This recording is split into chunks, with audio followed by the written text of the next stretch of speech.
देखिए अगला प्रश्न पढ़ते हैं। अगला प्रश्न हमारा प्रश्न संख्या 18। एक लंबवृत्तीय बेलन की त्रिज्या 7 सेंटीमीटर तथा ऊर्ध्वाधर ऊंचाई 8 सेंटीमीटर। ऊर्ध्वाधर मतलब एकदम सीधी, एकदम सीधी ऊंचाई जो है 8 सेंटीमीटर है। बेलन का वक्र पृष्ठ ज्ञात कीजिए। अब बेलन का वक्र पृष्ठ ज्ञात करना है। देखो बहुत सिंपल प्रश्न है।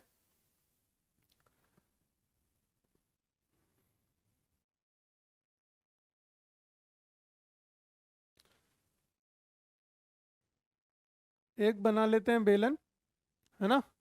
क्या बना ले हम, एक बेलन बना लेते हैं पहले।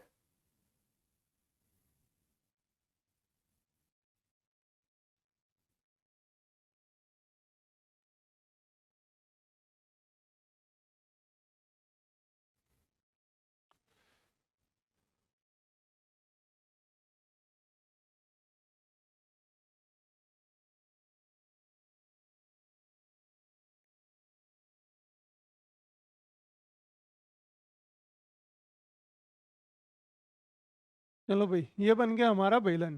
ठीक है। अब क्या कह रहा है ये प्रश्न, क्या कह रहा है पढ़ते हैं जरा दोबारा से। कि त्रिज्या दे रखी है 7 सेंटीमीटर, त्रिज्या हमारे पास। त्रिज्या का मतलब ये, त्रिज्या दे रखी है 7 सेंटीमीटर। ठीक है बच्चों। और ऊंचाई दे रखी है 8 सेंटीमीटर। ऊंचाई कितनी है, 8 सेंटीमीटर दे रखी है। क्लियर। बेलन का वक्र पृष्ठ ज्ञात करना है। बहुत सिंपल प्रश्न है। फिर भी ये देखो सिंपल तो है ही, आराम से कर लोगे आप। और ये 2022 में आया भी है ये प्रश्न। ये 2022 में ये क्वेश्चन आया है। इसका मतलब प्रश्न तो अच्छा है। वक्र पृष्ठ किसका, बेलन का।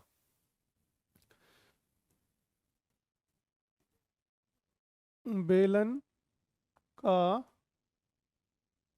वक्र पृष्ठ।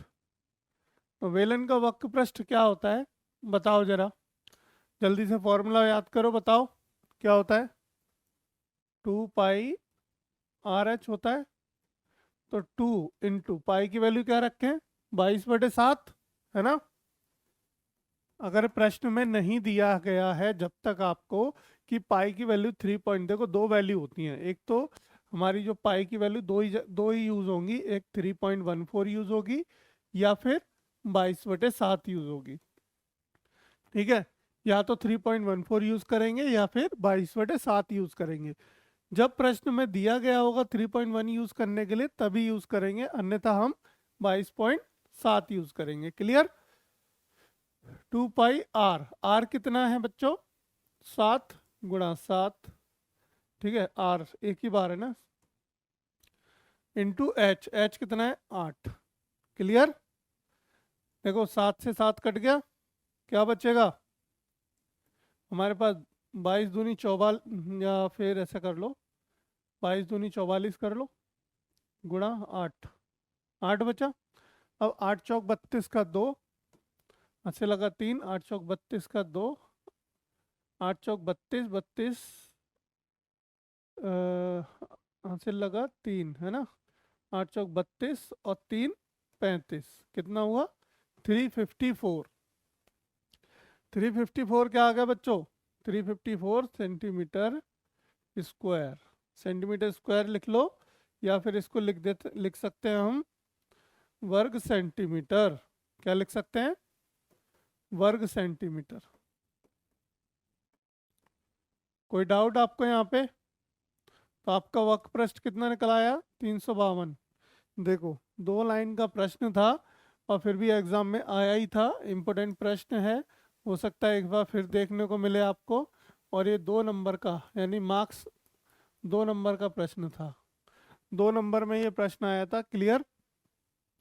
चलिए आगे बढ़े। हालांकि देखो ऐसे प्रश्न बहुत कम आते हैं इस चैप्टर से। मैक्सिमम प्रश्न कैसे आएंगे, कॉम्बिनेशन ऑफ शेप्स का। शेप का क्या होगा, कॉम्बिनेशन होगा। जो हमारी आकृति है, जैसे कि बेलन हो गया, शंकु हो गया, गोला हो गया, अर्धगोला हो गया, इनके जॉइंट होंगे।